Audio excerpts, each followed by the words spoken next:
You know, you saw a post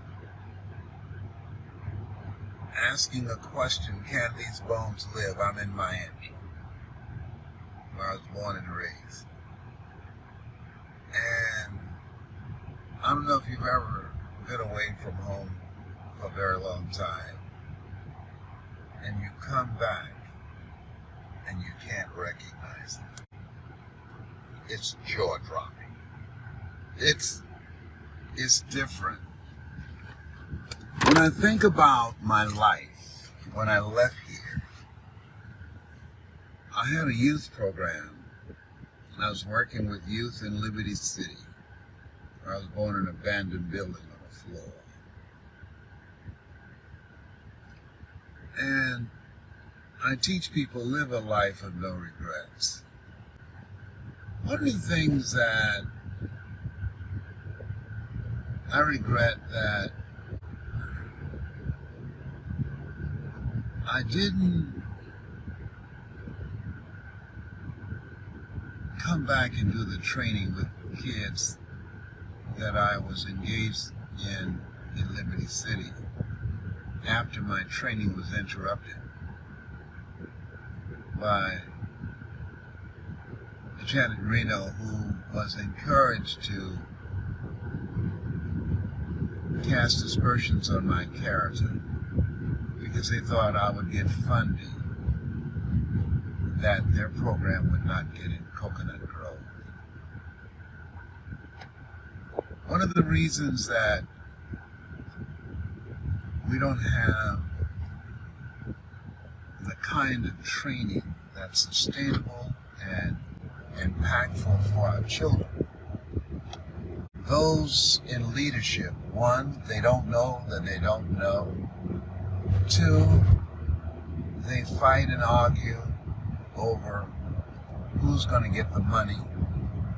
And three, they also argue about who would get the credit. So I developed a strategy, my training program, that I would train people who would volunteer. And the people in the community would be the people driving it. It would not be around a personality. Some things happen to you and you realize they happen for you. And as a result of that interruption, I turned down the offer of renewing my program, and I said, I'm going to go on the road. I'm going to travel around the world. And using the things that I was teaching these young people, apply those in my own life and demonstrate that they work. And after I earned my first million, which took me 3 years, I'll come back and do the program myself with no funds from the city. After I made my first million, I said, this is good. And I didn't look back. And I kept going because I went to various organizations, the NAACP, the Urban League, churches all over the country, and they're saying, well, we like your program, but you're not teaching young people about Jesus. I said, listen, you teach them about Jesus. I teach the message that Jesus taught. You sell the messenger. I sell his message. And if what you were doing was working so well, I wouldn't be here. But the truth of the matter, they weren't looking at how do we begin to create a self-development program that will give young people a positive image of themselves. They were vehemently opposed to that. They wanted me to teach young people Jesus will fix it. Jesus said, these things ye shall do, and greater things shall ye do. I'm 77 now. Can these bones live? A good friend drove me through Overtown and Liberty City. Nothing like when I came along. Can these bones live?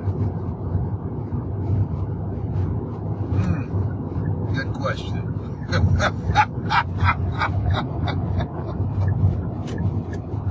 question. Can these bones live? The powers that be ran an expressway through Overtown and Liberty City to disrupt the voting bloc and the businesses. We had our own theaters, own shops, own stores, everything. The expressway, they could have gone further east and down the railroad track and built that expressway, but they deliberately wanted to interrupt that voting bloc and that economic power.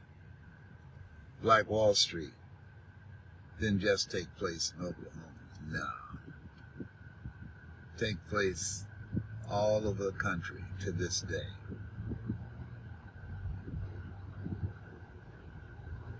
Here's what I know. At 77, the ones that control the wealth, which is 1%, they create barriers that help the rich get richer and the poor get poorer. And the ones, the people like myself who break out in spite of, you gotta be hungry. That's what my new book entitled. You get it on Amazon. You got to be hungry. Racism ain't going nowhere. It's unfair world in which we live in. It's not fair that birds eat worms, and they do. What do you want to do with your life? We have an expiration date. Talking to the friend that's driving me, and she said one of the things that she looked at her life, she said her significant other, before he passed, was trying to prepare her, and she said she didn't want to hear it. And one of the things she's going to speak about is pay attention. The reason that the 1%, after years, centuries of being empowered, and those numbers have not increased, because of ignorance and because of the 99% are divided by politics and religion. Ignorance, politics, and religion keeps us at each other's throats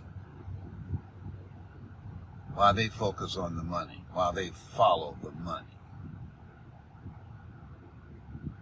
The Orange Man, his children have made millions, and still are. The rich are getting richer now.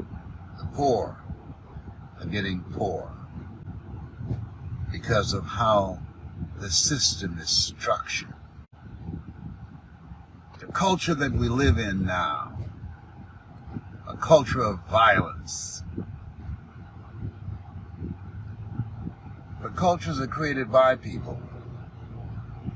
A culture of violence and poverty created by people. And they can be changed by people. Can these bones live? Yes, absolutely. And the secret is to maintain commitment. Maintain commitment through all the frustrations, through all the disappointment and setbacks, to build the mental resolve, have a thirst for learning. You got to unlearn and relearn and relearn to increase your value and to create collaborative, achievement-driven, supportive relationships. Can these bones live? Well, you know, Quincy Jones is a prophet. He had a song years ago. He said, everything must change nothing stays the same. Johnny, how are you? I love you. That's my spiritual son, Johnny Wimbrey. From the hood to doing good. That's a good book. That's relevant today. When 1 out of 4 African-American males have been incarcerated, have a criminal background, gone astray. From the hood to doing good. And he's a young man that's brilliant, that is living a life of contribution and living a life of impact. One of my spiritual sons. This thing called life. We woke up this morning. We're still here. And that's a blessing. My goal is to teach you how to make the rest of your life the best of your life. I know a thing or two. I've been on the planet 77 years. I know a thing or two. And I know that everybody can't hear me. Everybody can't hear me. Only the few. He said the road to life is straight and narrow, and few there be that find it. Because few there be that's looking for it. Majority of people just want to survive, just want to be entertained, just want to go out and buy an artificial booty. It's a boobs, it's a fly swatters. And they are hooked up, they are satisfied. Oh, behave. Oh my God. You know what I've learned to do? Is just observe. Just watch. Watching people. It's fascinating. And you ask yourself, how can they live like that? Because that works for them. It might not work for you, but it works for them. And it's none of your business. It's none of my business. Mamie Brown, my adopted mother, said, "Oh Lord, help me keep my nose out of other people's business." Like this page and share it. I'm going to drop something on you right now. I want you to listen. Each day when you get up, I want you to declare, "Thou shalt decree a thing, and it shall be established unto you." I want you to say to yourself, "Lord, this is going to be the best day of my life." And then I want you to get still and say, "Speak, Lord, thy servant heareth thee." And then say, "Here's what I'm going to do today that will make it the best day of my life today. And here's what I'm going to learn today that I did not know yesterday." You got to be intentional. You got to write it down, focus on it, get a 3x5 card, and write what it is you want out of this day. Put on the flip side, Matthew 7:7, "Ask and it shall be given, seek and ye shall find, knock and it shall be open." Life is for living. Make it your business. Get serious about this thing called life. That's my story, and I'm sticking to it. Bye for now. Tyrone was with me, my squirrel friend. He's in the back seat, but his head can't be seen. He got little short arms, little short legs, but he's back there. He want to give me a high five, whatever. I'll talk to you later.